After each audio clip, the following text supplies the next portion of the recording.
Hello and welcome to the Java Talks. I'm your host, Javangula, and today I'm here with a good friend, Will Hymer. Will, tell us a little bit about yourself. So I'm Will Hymer. I'm doing econ here at ASU. I plan to go to law school afterwards, eventually become an attorney, maybe go into the judicial system.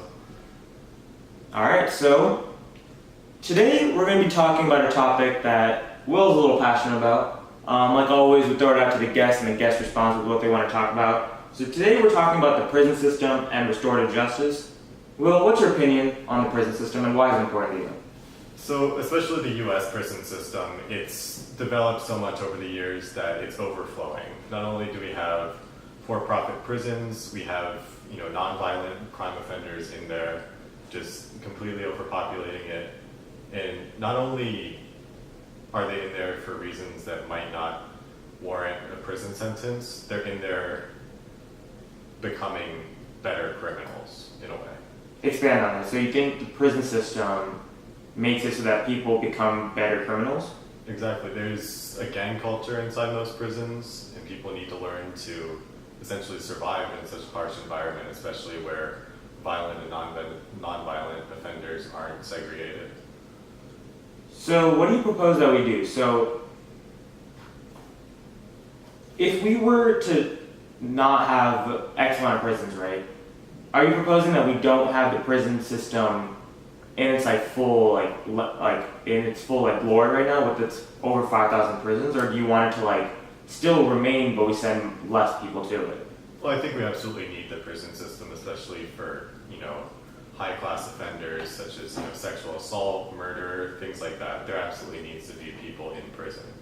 But when it comes to people that are being incarcerated for possession of marijuana, for example, that's when, and of course there are things like TASK and other lower programs such as probation that allow people to have a second chance. But when people are getting arrested for things like that and getting sent to prison, it doesn't make sense. My thing with prison system, right?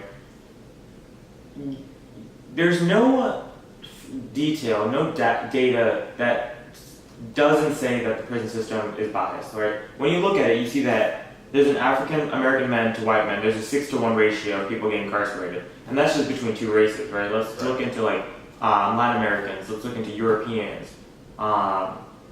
There's this large scale amount of bias, a large amount of racial bias, a large amount of just prejudice going around in the judicial system. How do you think we address that?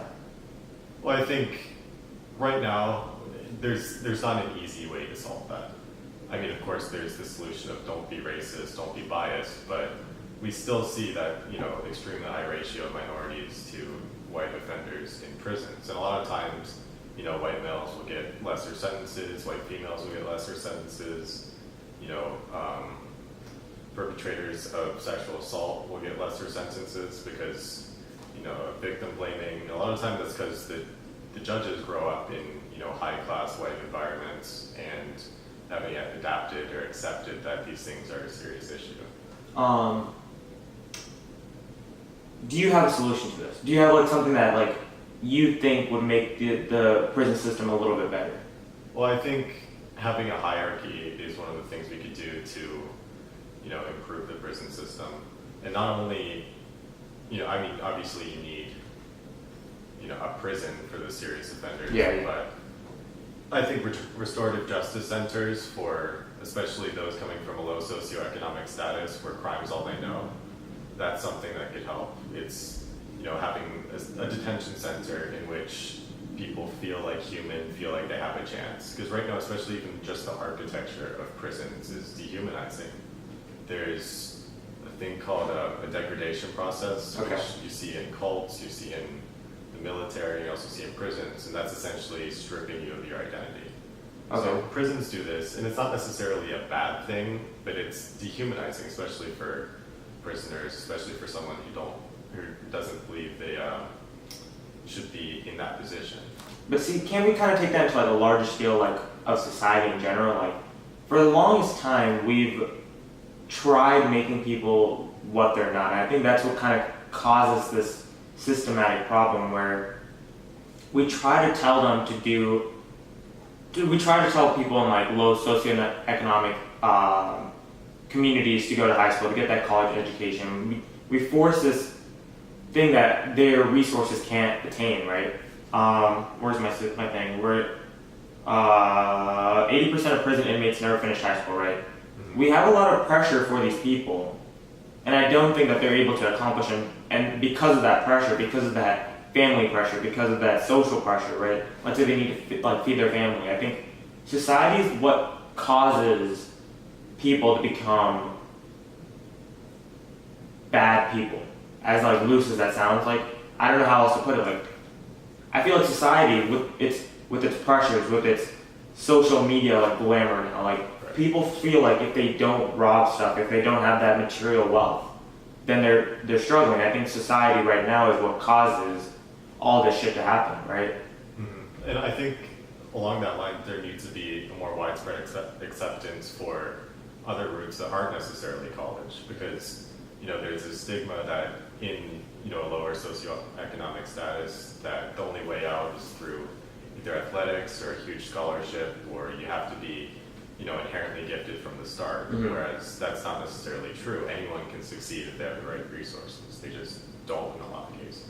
What do you think about this? Okay, so I've kind of thought about this idea for some time. I don't know how feasible it is, but what if... Okay, walk me through this. Do you know who creates all the prison reform? Like officially, legislature-wise? No. I'm not sure if it's on a state or a national level, but kind of what I was saying is, what if we bring in people from like all facets of life?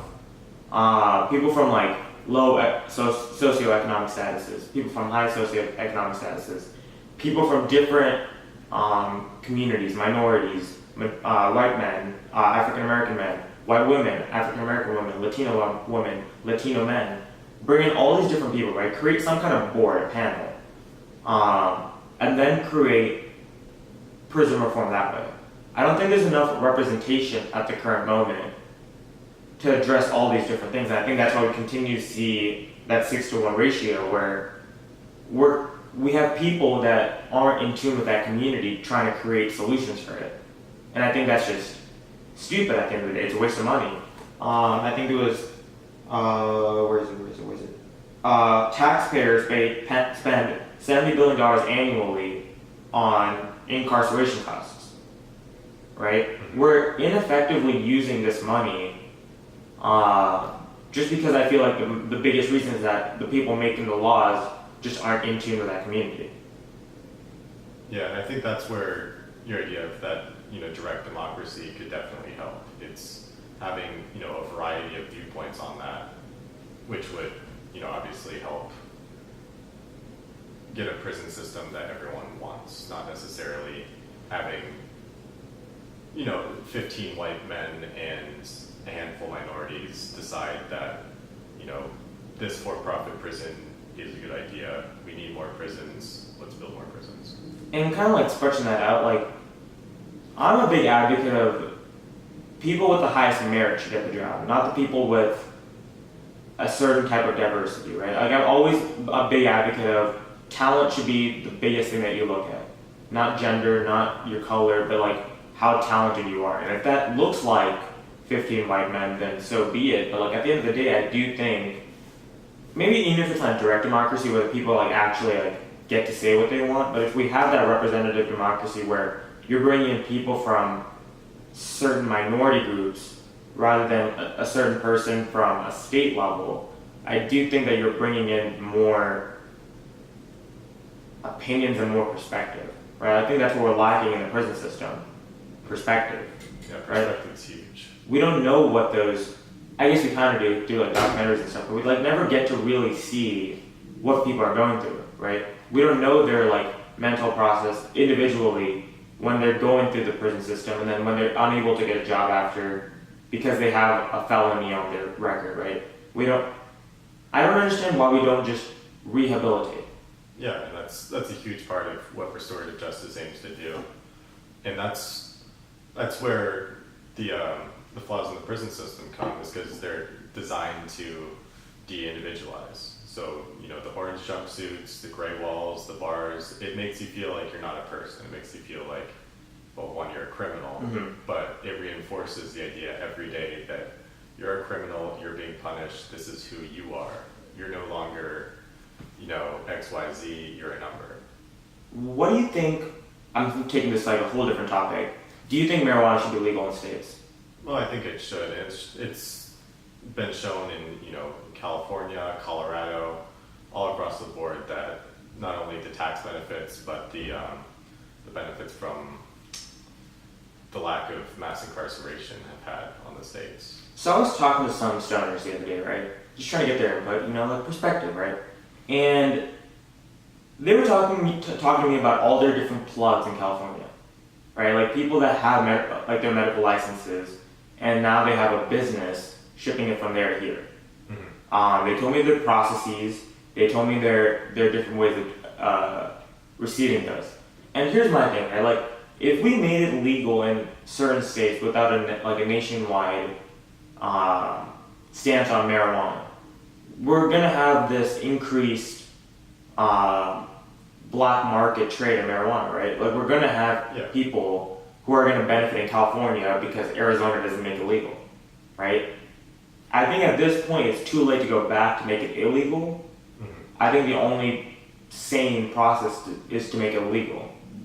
Yeah, and I completely agree there because right now Arizona is not only getting the medical marijuana from California, we're having the cartels ship it up through Mexico. That's just creating more crime, more issues with immigration. There was recently, I believe, a boy that got caught with pounds on pounds of fentanyl coming up through the border. And that's one of the serious issues. It's not someone, smoking a little weed. It's having this increase of opioids that are actually killing people. And my thing is, right, I think it is like a little domino effect where you make it legal in some places. People are now looking at that as a business, right? Like you can make money off this trade from certain areas to other areas. And now you're just getting more people are being incarcerated, right? Like you're getting this chain effect of one poorly thought of idea over here is leading to more inefficiency, more damnation. Is that a word? Damnation? Whatever the word is. You're screwing over more people over here because we're not able to fully see the long-term effects with our current system. Mm-hmm. I don't think the people in place are well equipped for this job. Yeah, and then along with that, there's the flaws of, the state legislature. You can go to California as an Arizona resident, you can go at age 21, buy some marijuana, come back to Arizona, and then get thrown in jail for possession. Because Arizona has, I believe, the strictest or the second strictest marijuana laws in the entire country, despite medical marijuana being legal here. My thing is, right, I feel like it has great value for people who really need it. Mm-hmm. People with medical reasons for wanting marijuana, I feel like deserve it, right? Like it is a good resource. Yeah. What do you think about making it legal in the NFL? I don't think it needs to be made illegal in any circumstance unless I look at it this way. So especially in jobs, NFL, you're fine drinking on the weekends. Mm-hmm. That's not an issue as long as you're not drunk at work. Yeah. And obviously you run into the issue with marijuana that you can't tell whether or not they are based on a drug test or a breathalyzer of sorts. But it's still an issue of separation of work time and free time. And people have the liberty to do what they want. So why should they not be able to do what they want on their own free time if it's not interfering with their work, or in this case, their play? I just got this thought while we were talking, right? Like, we have this kind of social way that doing things that are kind of illegal makes you look cool, right? Right. And I think that's kind of what leads to a bunch of different issues, whether that be education, prison systems, lack of preparedness for the future. But we have this social stance where right now, if you smoke weed and you're doing all those different things, you're gonna look cool in certain communities, right? That's just the way it is, especially if you're like in the high school range. Right. You're kind of seen as like the cool kid, if you do it within moderation. I always blame society for a lot of stuff that we're going through, as abstract as that is. Like, what is society? And we can sit here forever just talking about what is society. Yeah. And at the end of the day, I'm not a philosopher, so I don't feel like doing that. But like, I always feel like society's pressure is what causes everything. Like the public opinion, right? Public opinion is what creates all these different problems. With all these different people, I feel like in the prison system, they did have some kind of social pressure. With all these kids in high school, they do have some kind of social pressure where they want to fit in, they want to look cool. I just feel like the people in this like inverse way is what causes other people to get hurt. Yeah, and that's what we do. As humans, we create our own problems. And I just feel like if I could just sit down and talk to every single person in the world, right, like the 7 billion people, and just be like, do you really believe in this? Do you really believe that doing this is going to make you look like that? I feel like everyone would be like, no. Right? Like, in your opinion, I feel like I know the answer, does smoking make you cooler than not smoking? No, not necessarily, but people perceive it that way. And the thing is, we're social creatures. Like, if you're walking down I heard my sociology teacher actually talked about this not too long ago. If you walk down the street and you trip over a crack in the sidewalk, what's the first thing you do? You look around to see who saw. Yeah. Because we care about the opinions of others more than our own opinion. Okay. So, and that's where the social pressure comes in, and that's not something I think we can change. I mean, I think legalizing it would actually make it, ironically, or more difficult to obtain. Yeah. Because in a lot of cases, especially on like a college campus like this, it's easier to get marijuana than alcohol, just because of the legal barriers you face. There's plenty of illegal marijuana all over the place, but alcohol is very heavily regulated, and it's behind this age barrier that makes it really difficult to get. My thing is, if we legalized it, talking on just like an economic standpoint, right? I feel like legalizing marijuana can just do so many different things. It can fund a state and national agenda for years, right? Just that extra added input into the GDP. I just feel like marijuana is not a bad thing. Like, by itself, it doesn't kill you. Right. By itself, it doesn't prohibit you from being successful or being productive. We add this social stance to it where you smoke marijuana and then you go and do other things because that's just the way life is right now, right? Yeah. But if you legalize it and you make it normal, right? You don't make it this like weird taboo thing that kids do get tipped. I think you're going to have less incarcerations for drug possession. I think you're going to have less people becoming screwed for the rest of their life because we don't have rehabilitation in prison or enough rehabilitation. Yeah, and I think this is a situation in which the benefits outweigh the negatives, because I'm not going to act like weed's and all healing holy thing. There are negatives. There's dependence. There's psychological addiction in a lot of cases. Like, people depend on it, but it also it's shown to help with PTSD, anxiety, and for people who need that, it's a much safer alternative to pharmaceuticals. And that's one of the biggest issues is opioid addiction. Going back to that topic, is that someone, even top lawyers you see get prescribed pain medicine for a broken kneecap, and then next thing they know they're on heroin. And I mean, we laugh, but it's a serious case. It's not just the junkies. It's everyday normal people, and those junkies are getting thrown in prison, and the positive feedback loop starts. Whereas if they had another, escape from reality, so to say, it's like marijuana. You could they could break in that without risking their own lives, without risking incarceration, without risking getting, into that cycle. That's really, really hard to break, because with that, there's physical dependence. With marijuana, at least, it's only a mental. Mm-hmm. All right, let's go back to the prison system. What do you think we can do better to rehabilitate people, to put them back into the world as productive people? Well, I think opening different options in the prison system, and I'm not saying you make it a resort where you have, where there's an incentive to go to prison because it's a place you can learn, a place you can have fun and be athletic.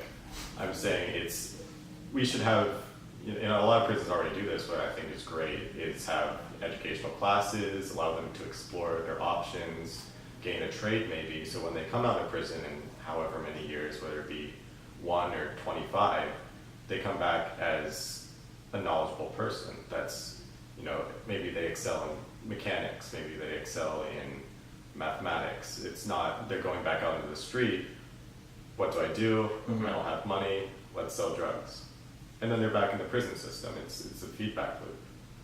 Going with that, 23% of prisoners stay out of prison. So like only 23%. Mm-hmm. I think going along the lines of education, right? I think if you give them more tools, if you better equip them, I think that's only half the battle, right? I think if you give them all these tools, but then they still have that stigma of someone who went to prison, I still think they're not going to be able to find anything, and then it's going to go back in that feedback loop where they're just going to end up having to do something bad again and then be sent to prison again. Mm-hmm. I do think that if we had more jobs, avenues, different options for these people, like you were saying, where after they get out of prison, they have a better way to get back into the community, like guided re-inclusion. I feel like that would be the other half of the battle, where you give them all these tools, right, and then you give them a job where they can access it easily enough. Mm-hmm. Or I'm not saying just like hand it to them. If they prove that they're willing to go back into the community and be good people. I'm not saying this has to be like the people like that are serial killers or people that did like a sexual offense. I'm saying like people that were caught with drug possession, right? If they were put back in the community with better skills, more options, and guidance, I think guidance is a big thing, then I think there's no reason why they wouldn't be successful.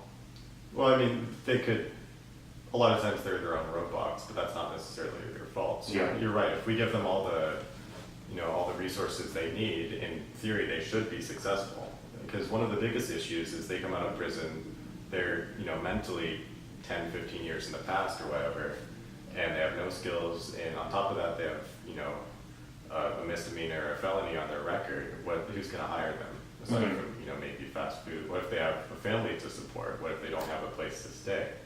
That's when you go to the selling drugs, the other illegal activities that's going to get them back in the prison system to begin with. I just feel like at this point we're wasting people. Yeah, absolutely. And I feel like if we can put them back into the world where they're positive role models for other kids in those low socioeconomic communities, I think you're going to have that ripple effect where these people who did something badly and then went back into the community and now they're prospering because they put in the work and they had the guidance to be re-included into society. I feel like you're going to stop a lot of other kids from getting in. But I guess there's also the possibility that these kids see that if they go to jail and get back out. There is, but I think the good thing about that situation is that person has perspective. That they grew up in, it doesn't necessarily have to be their hometown, but they grew up in that status, they made these mistakes, they learned from them, and now they're here and they're, telling the kids which mistakes they made. Because we already know things like the DARE program, I forgot the acronym, but the anti-drug one, it doesn't work. Because it's basically preaching don't do drugs to kids. Kids think, oh, I shouldn't do drugs, let's do drugs. Then they do drugs. It doesn't work.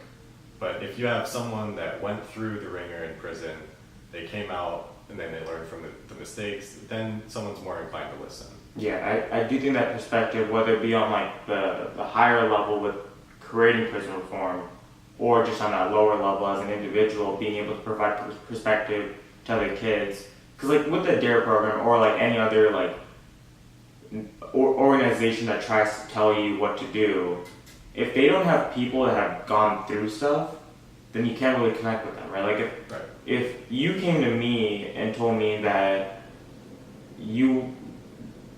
I should play tennis because you play tennis really well, hype you up right there. Let's say you came to me and started talking about tennis. As someone who doesn't play tennis, I wouldn't be able to connect with you, right? Mm-hmm. But like, let's say you came in and started talking about soccer, since we both play soccer. Now you got my interest. Now we have a mutual connection. Yeah. And I think if we can get people in with that mutual connection and connect them with these students, or not even students, but with these kids, with other people of the same age group, people who are older and still struggling, then you're building that mutual connection. Now you have respect. You have, what's the word I'm looking for? Investment. Yeah. Whether that be in a personal or in an external way. And I think that's the biggest way to change anything. Whether that be like just like on a regular level, like laziness. If you see other people who went through the same thing as you did, who are struggling with like procrastination on like a student level, and who try to tell you tips, you're more willing to accept that than someone who's like a 4.0 student who's like always on top of their work. Yeah. Like we kind of scoff at them, right? Like we're like, oh, you're one of those. But like if you get people who are kind of struggling, like let's say I get like a senior who struggled their freshman year with like getting stuff on time, and then picked it up slowly over time, and now they're at their senior year, and they had that journey. I think I'd be more willing to connect with them than that person who has no perspective. And that's also working towards ending that stigma of you go to college and become a lawyer, a doctor, or you become a professional athlete, or you just stay in that town and do nothing but crime-related activity. It not only destigmatizes it, but it allows that prisoner, as you said, to become a productive member of society and also help the other people that could be going to that system. Because right now it's much better to have a reformed criminal working in a grocery store, or as a mentor to kids, or even as any other job, whether it be in construction or something higher up after a formal education, than just rotting in the prison system with 1 out of 110 people in the U.S. I feel that. That number doesn't seem like many, 1 in 110, but a group of 110 people isn't that many. One of those people will be incarcerated at some point in their life. I just feel like that's something that we can address, right? Like we can make that number smaller. Right. I just feel like at the time, I don't think there's enough focus and the right people leading that charge. And I do think that over time, if we can just get more people onto that cause, get more people who are willing to help fix that, I think there's nowhere to go but up. Yeah, and one of the big issues is that we don't do anything about it or I say we, the people that really make change don't do anything about it because they don't think about it. When you think about the policymakers, those in office, they don't have family members that are being incarcerated, each year. But when you look at lower socioeconomic statuses, they know, their cousin, their uncle, like they're in jail. They want to do something about it, especially if it was, a biased or racist like incarceration. They want to do something about it, but they don't have the resources. So that's when we need to come together as a community and not think for ourselves, but think for the better of society as a whole, not just our, neighborhood. All right. I think that's a good place to stop. All right. That was a good conversation. Appreciate it. Thanks for tuning in. I'm RJ Javangula. I'm Will Hymer. Stay tuned for more. Welcome to the Job Talks.